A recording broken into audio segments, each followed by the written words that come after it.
Assalamualaikum warahmatullahi wabarakatuh. Perkenalkan, nama saya Sitan Dimas Alfarizi dengan NIM 6705201072. Nah, di sini saya akan menjelaskan tentang modul 2. Oke, kita langsung saja ke modulnya. Nah, modul 2 judul yang berjudul pengenalan teknologi FTTX. Nah, tujuan buat praktikum kali ini itu yang pertama, mengetahui dan memahami teknologi FTTX. Yang kedua, untuk mengenali perangkat-perangkat jaringan FTTH. Yang ketiga, mampu memahami arsitektur jaringan FTTH. Yang keempat, mengetahui perangkat aktif dan pasif jaringan FTTH. Oke, ini dasar teorinya. FTTX atau kepanjangannya Fiber to the X. Saat ini jaringan ke rumah-rumah didominasi oleh fixed wireless yang menggunakan tembaga. Penggunaan tembaga ini sendiri dianggap memiliki kekurangan karena tidak dapat memberikan bandwidth yang tinggi apabila dibandingkan dengan fiber optik. Karena kekurangan tersebut, teknologi mudah beralih ke penggunaan fiber optik agar diperoleh bandwidth yang lebih tinggi. Fiber FTTX merupakan istilah umum yang sering digunakan untuk beberapa arsitektur jaringan fiber optik dalam dunia telekomunikasi. Nah, beberapa arsitektur tersebut yaitu ada FTTH atau bisa dibilang fiber to the host. Ini merupakan arsitektur di mana jaringan kabel fiber optik didistribusikan sampai ke rumah atau ke ruangan letak terminal berada. Nah, yang kedua ada FTTB, fiber to the building. Kabel optik ini didistribusikan sampai ke gedung komersial atau tempat tinggal. Kemudian didistribusikan ke masing-masing terminal dengan jaringan kabel tembaga, FTTC atau fiber to the crop. Jaringan fiber ini dibuat pada suatu titik pendistribusian yang berada sekitar 100 feet dari tempat pelanggan. Dan grup ke rumah digunakan koneksi kabel tembaga. Grup biasanya melayani 8 sampai 24 pelanggan. FTTP, fiber to the premises. Istilah ini merupakan nama generik yang digunakan untuk istilah FTTB dan FTTH. Nah, jaringan FTTH, fiber atau bisa dibilang fiber to the home. Nah, FTTH dapat didefinisikan sebagai arsitektur jaringan optik mulai dari central office atau STO hingga ke perangkat pelanggan. FTTH sama halnya seperti jaringan akses tembaga di mana terdapat segmen-segmen satuan. Pada jaringan FTTH terdapat kabel feeder, cantum kabel distribusi, cantum kabel drop, dan cantum kabel indoor. Dan perangkat aktif seperti OLT, terus ada ONU atau ONT. Nah, ini seperti gambar ini jaringan FTTH. Jadi dari saya terus ke OLT, dari IndiHome OLT, terus itu ke ODF, terus itu ke ODC, terus ke ODP, lalu ke OTP, terus ke Roset, lalu ke ONT. Habis itu dia disambungkan ke berbagai macam, bisa ke telepon rumah atau ke PC dan sebagainya macamnya atau ke TV. Nah, secara umum jaringan FTTH dibagi menjadi 4 segmen berdasarkan cantum kabel selain dari perangkat aktif seperti OLT dan ONT, yaitu ada segmen A. Segmen A itu cantum kabel feeder, segmen B itu cantum kabel distribusi, segmen C cantum kabel penanggulan drop, terus segmen D cantum kabel rumah atau gedung. Nah, perangkat aktif OLT itu optimal line termination. Nah, OLT atau bisa disebut juga dengan optimal line termination adalah perangkat yang berfungsi sebagai titik akhir. Nah, dari layanan jaringan optim pasif, perangkat ini mempunyai tiga fungsi utama, yaitu mengubah sinyal elektrik menjadi optik sebagai alat multiplexing, terus penyedia slot PON. Nah, OLT menyediakan interface antar sistem pasif of optical node atau PON dengan menyediakan layanan service provider, data, video maupun telepon. Nah, ini perangkat aktif OLT. Terus ini perangkat ODN, Optimal Distribution Network. Ini ada macam-macamnya. Terus ini segmen A, ini gambar FTM. Nah, ini penjelasannya. FTM atau bisa disebut Fiber Terminal Management. FTM adalah suatu perangkat yang digunakan untuk terminasi, interkoneksi, dan cross connect fisik kabel optik baik dari outset, plan, atau bisa disebut OCP maupun dari perangkat aktif, serta merupakan tempat melakukan monitoring dan pengukuran syarat optik. Nah, yang kedua ada ODF. Nah, ODF ini atau bisa kita sebut juga Optimal Distribution Frame. Nah, ODF ini adalah perangkat yang masih bagian dari FTM, di mana berupa frame tertutup dengan struktur mekanik berupa rack atau shelf. Fungsi utama dari ODF yaitu sebagai tempat-tempat menggenggam kabel dan pasif splitter. Selain itu, ODF juga merupakan tempat titik terminasi kabel fiber optik sebagai tempat pengalian dari kabel fiber optik outdoor dengan kabel fiber optik indoor dan sebaliknya. Ini gambar ODF. Nah, dia memiliki tinggi rata-rata itu 2,2 meter. Nah, terus memiliki dudukan untuk FTB. Itu FTB-nya. Terus kapasitas minimum ODF itu adalah 7 fiber terminal box. Terus kapasitas tiap FTB itu maksimal 144 port. Nah, FTB, fiber atau bisa dibilang fiber terminal box. FTB ini tersusun dari beberapa subpanel yang berisi susunan konektor updater SC atau UPC. PTB harus dilengkapi dengan pigtail dan tag, tempat terminasi protektor select. Nah, select ROM itu harus dilengkapi dengan track yang berfungsi untuk mengamankan dan melindungi sambungan fiber optik. Nah, SIM ROM ini juga dapat ditempatkan di caster pada panel atau submodul. Nah, splitter. Nah, splitter dalam ODF ini, ODF ATM dilengkapi dengan splitter. Maka persyaratan splitter harus sesuai dengan spesifikasi teknologi splitter.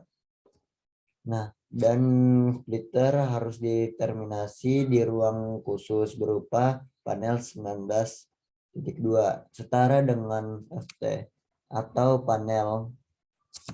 Nah, dalam hal ODF FT tidak dilengkapi dengan splitter, maka harus terdapat splitter room yang setara dengan FT atau panel dan dimonitoring pada rak 19.2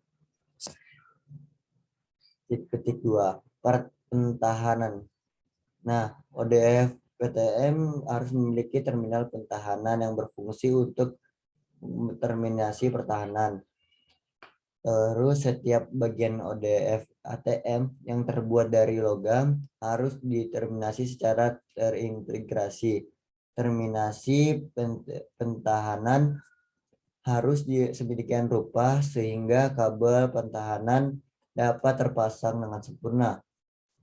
Nah, sekarang kita akan mengasih tahu kabel fiber.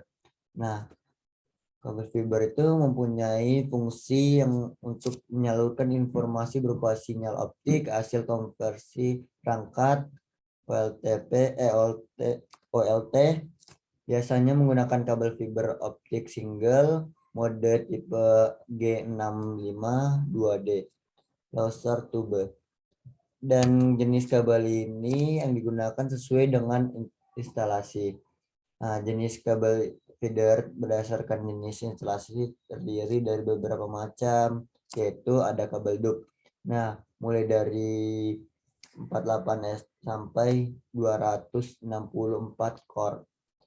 Jenis ini ada dua macam, yaitu ada DUC komersial, yaitu instalasi dengan cara penarikan pelindungan DUC dan pipa HDPE. Nah, kalau yang kedua mikroduk, yaitu instalasi dengan cara dorongan tekan udara. Nah, terus yang buatan kabel kedua, kabel aerial, kabel udara. Nah, ini dia mulai dari 48 core sampai 96 core.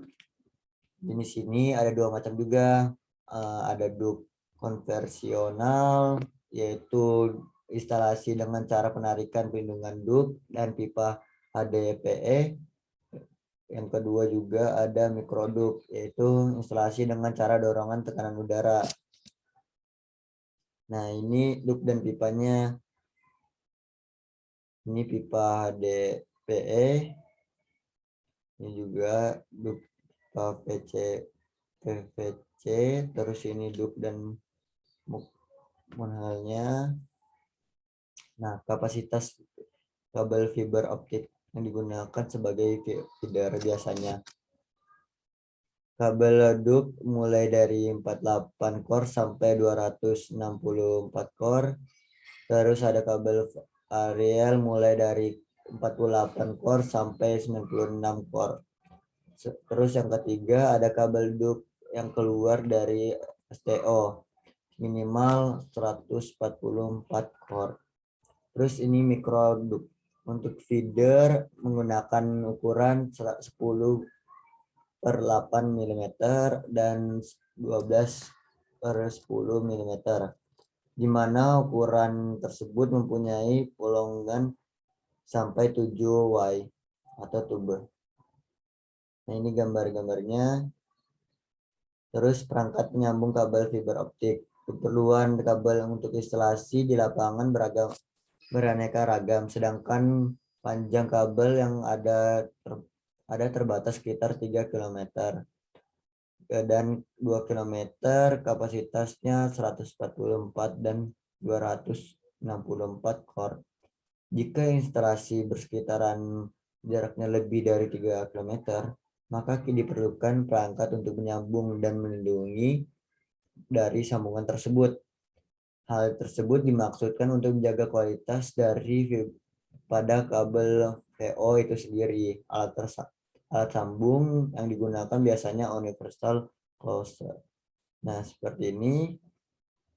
Nah, ukuran sarananya itu ukurannya itu biasanya kalau sampai dengan yang pertama sampai dengan 64 core. Terus ada yang kedua ada yang sampai 96 core. Terus yang ketiga ada 144 core.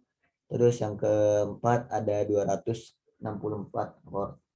Nah, ODC ini atau bisa disebut optimal distribution cabinet. Nah, itu ODC adalah suatu perangkat pasif di instalasi luar OSTO. Nah, dan juga bisa dibilang dalam ruangan atau MDF. Dan ini fungsinya juga sebagai titik terminasi ujung kabel feeder dan pangkal kabel distribusi. Sebagai titik distribusi kabel dari kapasitas besar, menjadi beberapa kabel berkapasitas kecil, tempat splitter, terus ada juga tempat penyambungan. Nah, itu tadi fungsi-fungsinya ya. Oke, lanjut ke segmen B. Nah, segmen B itu ada kabel distribusi. Nah, kabel distribusi ini hanya sama halnya seperti kabel feeder, mempunyai fungsi meneruskan sinyal cahaya dari ODC sampai ODM. Hampir sama, tapi beda. Masih menggunakan kabel single mode tipe yang sama juga, dan jenis instalasinya pun sama seperti kabel feeder. Kapasitas kabel distribusi hanya lebih kecil, bersekitaran 6-24 core, tergantung jenis kabel yang digunakan. Seperti yang pertama, kabel dock konvensional dan HDPE, mulai dari 12-24 core dengan 6 tube dan 24 tube. Nah, yang kedua ada kabel microduct, mulai dari 2-24 microcore. Nah, yang ketiga itu ada aerial atau kabel udara, mulai dari 12-24 core dengan 6 tube, sama dengan untuk 12 tube dan 12 core. 6 tube itu buat 12 core, terus buat 12 core itu buat 24 core itu 12 tube. Nah, ODP ini merupakan perangkat pasif yang diinstalasi di luar STO dan juga bisa di dalam ruangan indoor. Nah, ini mempunyai fungsi, ada yang pertama sebagai titik terminasi kabel distribusi dan titik lambat awal atau pangkal kabel penangkal atau bisa dibilang drop. Yang kedua, ada sebagai titik distribusi kabel menjadi beberapa saluran penangkal atau drop. Yang ketiga ada tempat splitter. Terus yang keempat ada tempat menyambung. Sehingga ODP ini juga harus dilengkapi dengan ruang untuk splitting, ruangan untuk splitter, dan sistem pertahanan. Kapasitas ODP pun bermacam-macam sesuai kebutuhan standarisasi pabriknya. Ada yang kapasitas 8 port, ada yang 12 port, ada yang 16, dan ada yang 24, dan ada juga yang 48. Nah, di semua ditinjau dari tempat pemasangan ODP. Dapat dibagi menjadi 3 jenis, yaitu ada tipe wall atau one wall. ODP ini jenis dipasangnya itu di dinding atau juga dipasang di atas tiang. Nah, terus tipe pedesta. Nah, jenis ODP ini diinstal di atas permukaan tanah dan digunakan untuk instalasi kabel drop bawah tanah dengan perlindungan pipa. Nah, yang ketiga ini tipe closure.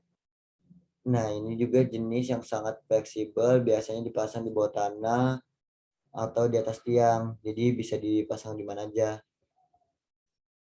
Nah, splitter. Splitter ini adalah perangkat pasif pada link komunikasi serat optik yang digunakan untuk membagi sinyal optik dari satu sumber ke sumber lainnya. Nah, adapun saluran digunakan di ODP.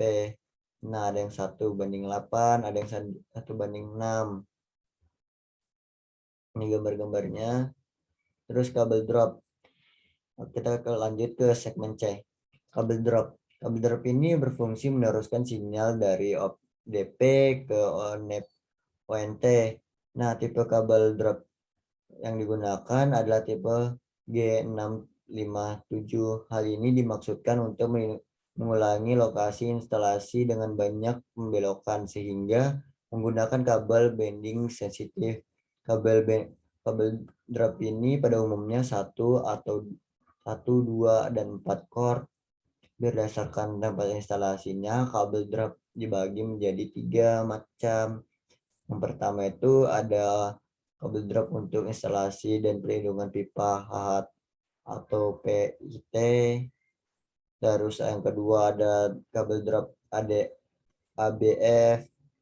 dengan mikroduct, terus ada kabel drop dengan penggantung Ariel. Nah, terus ini contoh-contoh kabelnya.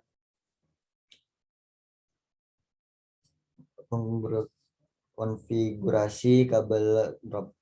Nah, ada 5. Yang pertama, terminasi kabel drop pada ODP maupun OTP atau ROSET dapat menggunakan fungsi connection atau phase connection.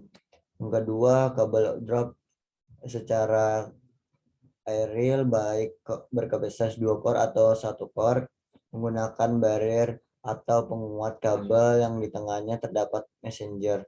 Yang ketiga, kedalaman galian untuk kabel minimal 40 cm dengan pertahanan regulasi setempat. Yang kelima, sistem mikro loop tidak disarankan. Terus yang kelima, alokasi core cadangan sebanyak 2 core untuk kabel distribusi, 12 core dan 4 core untuk kabel distribusi 24 core. Nah, optik ini adalah alat bantu yang digunakan untuk mengunci kabel pada bagian bajanya. Biasanya terletak terdominasi dari ODC ke ODP dan terdapat di tiang-tiang. Nah, lanjut ke OTP. OTP itu atau bisa disebut optik terminal persimis. OTP itu juga merupakan perangkat pasif yang dipasang di rumah pelanggan dan berfungsi sebagai berikut. Ada yang pertama, titik terminasi atau titik lambat akhir dari kabel drop. Yang kedua, tempat sambung cord optik atau peralihan dari kabel outdoor ke kabel indoor.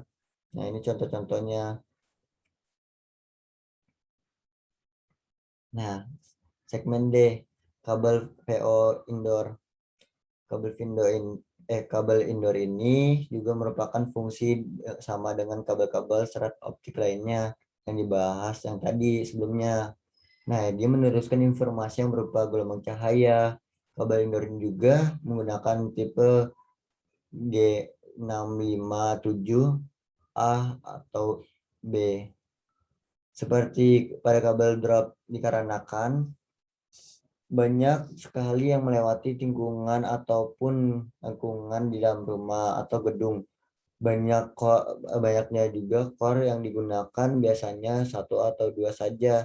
Instalasi kabel indoor juga bermacam-macam. Hal yang pertama ada yang diklaim di dinding sebagai sudut antara flowan dinding. Yang kedua di atas flowan dinding yang dilindungi dengan pipa PVC dengan ukuran 20 mm. Yang ketiga dengan pipa conduit yang sudah disediakan saat pembangunan rumah atau gedung. Nah, yang keempat itu ada menggunakan mikroduct untuk kabel air blow fiber. Yang kelima, di atas kabel tray yang dilindungi dengan pipa PVC ukuran 20 mm atau dengan mikroduct khusus untuk build atau HRB. Untuk poin A dan B biasanya untuk di rumah atau gedung sudah jadi, sedangkan buat poin C untuk rumah yang masih tahap pembangunan, serta poin D dan E untuk yang sudah jadi maupun masih dalam tahap pembangunan. Nah, lanjut ke roset. Roset merupakan perangkat pasif yang diletakkan dalam rumah pelanggan yang menjadi titik terminasi akhir pada kabel fiber optik. Kapasitas roster biasanya 1 atau 2 pot pengukuran di segmen pelanggan. Nah, kabel drop dari ODP sampai OTP dipasang di rumah di dinding luar rumah pelanggan. Terus ada terminasi kabel drop dengan OTP dilakukan secara splitting kabel drop dan berupa atau duct. Terus dari OTP ke reset menggunakan kabel indoor. Terminasi kabel indoor drop maupun indoor di OTP dan Roset dilakukan secara stitching. Terus bila tidak ada kemungkinan pemasangan OTP, maka kabel drop dapat ditarik dari ODP ke Roset. Terus terminal dari Roset ke Onete menggunakan port. Nah, penempatan Roset dapat dilakukan di dinding maupun di meja. Ini contoh instalasi pada bagian pelanggan. Terus ini yang terakhir ONT. Nah, atau biasa disebut optimal network unique. Itu OUN sama kalau misalnya ONT itu optimal network terminal. Nah, itu yang artinya suatu perangkat aktif optik elektrik yang dipasang di sisi pelanggan, di mana ONT ini disebut mempunyai fungsi ada 3, yaitu mengubah sinyal optik menjadi elektrik, terus yang kedua sebagai alat multiplexer dari ONT adalah pelangganan telepon, data, dan internet. Terus yang ketiga ATV.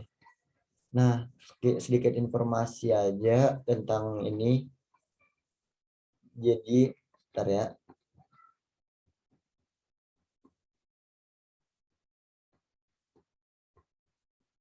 Nah, sedikit informasi saja. Sekarang itu OTP dan Roset ini kadang nggak digunakan. Biasanya juga langsung dari ODP langsung ke ONT. Itu bisa. Nah, tapi masih ada rumah-rumah yang masih pakai ONT sama Roset. Tapi udah kebanyakan langsung dari ODP langsung ke ONT. Nah, sekian dan terima kasih, kurang lebihnya mohon dimaafkan. Assalamualaikum warahmatullahi wabarakatuh.